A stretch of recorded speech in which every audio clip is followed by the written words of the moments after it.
Kabataan ang pag-asa ng bayan. Pero bakit ang bawat opinyon namin ay hindi pinapakinggan? Ngunit kami ay patuloy na naglilingkod sa bayan.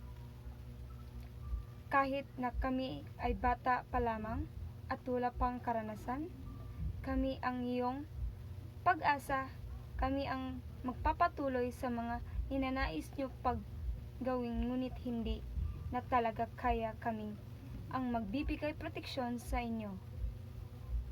Kahit na kami ay nasa murang edad pa lamang, dahil kami din ang pag-asa ninyo. Ngunit ito'y ginusto pa rin sa mga pangkaramihan. Tila ba'y ayaw nilang maging isang pag-asa ng bayan? Nasaan ang sinasabing pag-asa ng bayan? Naway sila ay nagmulat sa katotohanan at maging leksyon sa karamihan. Gising mga kabataan, iahon ang kinabukasan. Sa panahon ng modernasyon, teknolohiya ang nagiging atensyon ng mga kabataan.